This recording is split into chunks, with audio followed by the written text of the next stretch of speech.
Vanaf 10 december 2006 verzorgt Veola Transport in heel Limburg het openbaar vervoer. De provincie Limburg als opdrachtgever wil alle inwoners hoogwaardig openbaar vervoer bieden. En daarbij staat de reiziger centraal. Met veiligheid en maximale mobiliteit als belangrijke kernwaarden. Weer een van de meest trendy hotels in Maastricht. Ja. Misschien in eerste instantie denkt u wat vreemd, want we gaan het al over vervoer hebben. Ja. Maar ik dacht, jullie hebben je ook heel trendy en emotioneel in de markt gezet. Dus wellicht is er een raakvlak. Nou ja, in ieder geval is er in die zin een raakvlak dat het verrassend is en dat willen wij ook zijn. Waar houdt u van? Houdt u bijvoorbeeld hiervan?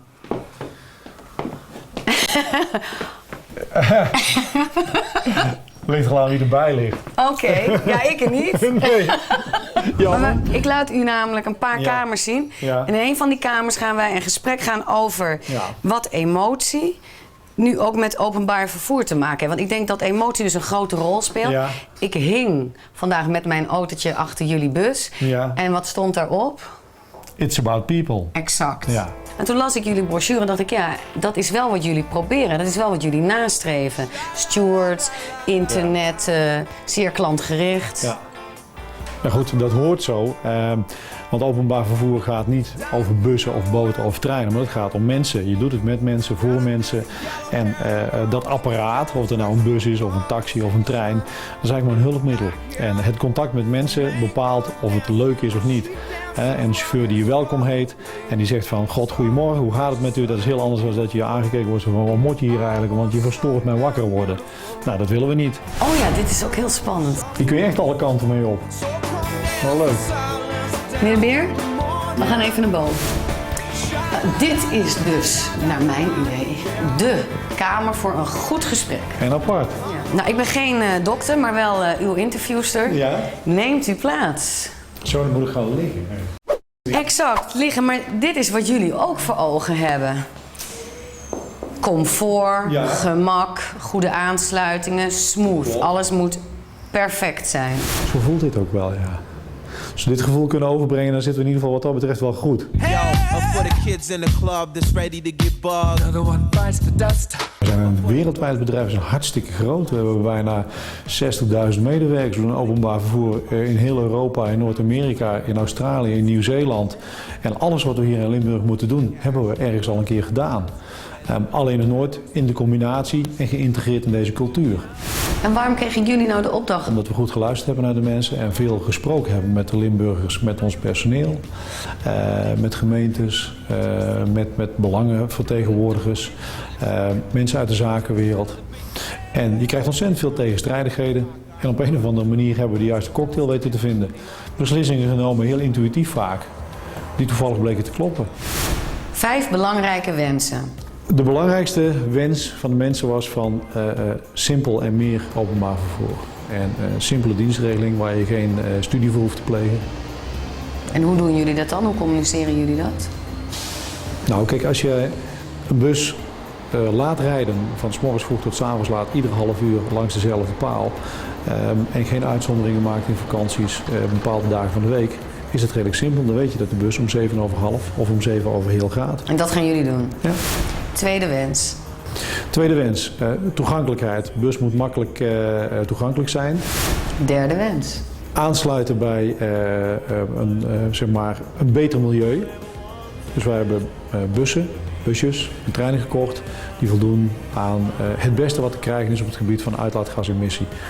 De lucht die uit onze bussen komt is schoner dan dat die erin gaat. Hij is alleen heet, er zit geen zuurstof meer in, maar voor de rest perfect. Vierde wens. Vierde wens, goed aansluiten bij de behoeftes van de ouderen en de gehandicapten.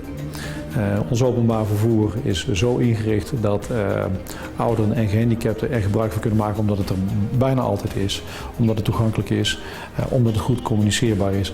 Maar daarnaast hebben wij ook zeg maar, de kleine busjes in ons systeem waarbij we mensen, indien het nodig is, van deur tot deur kunnen brengen. Is er nog een vijfde wens? Ja, een vijfde wens is voor mij persoonlijk dat alle plannen die wij hebben ook uitpakken zoals wij hopen dat ze uitpakken. Jullie gaan van start op 10 december. Zijn jullie er klaar voor? Nu nog niet, Nee. Maar we werken er ontzettend hard aan. We hebben nog een dikke 70 dagen. Als je de weekenden meerekent, dat moeten we ook. Het gaat voor 95% lukken. Wie controleert jullie? Jullie hebben zoveel beloftes gemaakt. Provincie. De ambtenaren, we controleren onszelf. We willen waarmaken wat we beloofd hebben.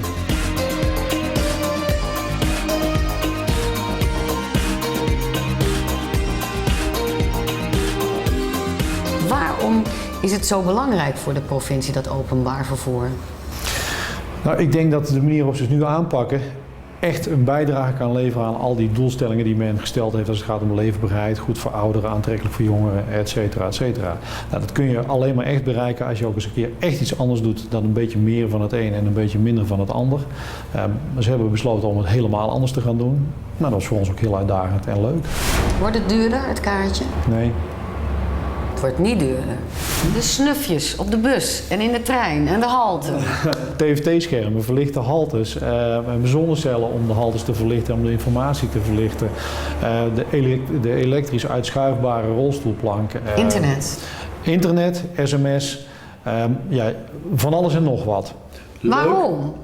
Nou, omdat het nodig is, omdat het een stuk toegevoegde waarde biedt.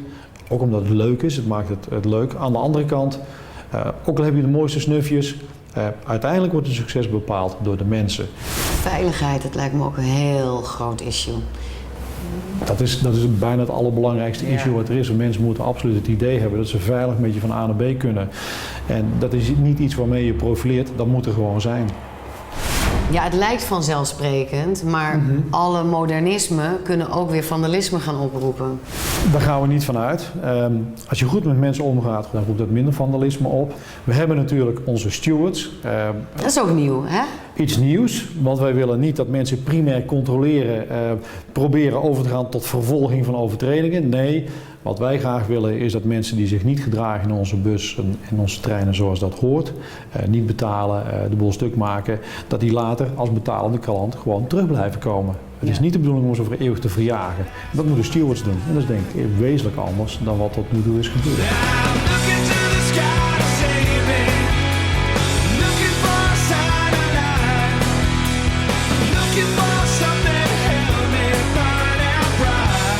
We zijn een internationaal bedrijf. Je zou dus de gedragingen van de mensen internationaal tegen elkaar af kunnen zetten. Gedragen wij ons anders dan bijvoorbeeld de Fransman? Absoluut. Ja, absoluut. Beter? Oei, ja. Nee, vertel eens. Iedereen gedraagt zich anders, want we hebben te maken met verschillende culturen.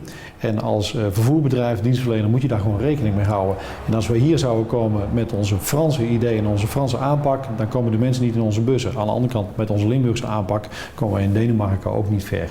Think global, act local. Doe het op de lokale manier. En dat is wat wij proberen te doen. En ja, we hopen dat dat lukt. En we hopen ook dat de mensen dat zo voelen. Hoe lang is het contract van kracht? 10 jaar. Spannend, ja? Ja, zo voorbij zit de lol net. Ja.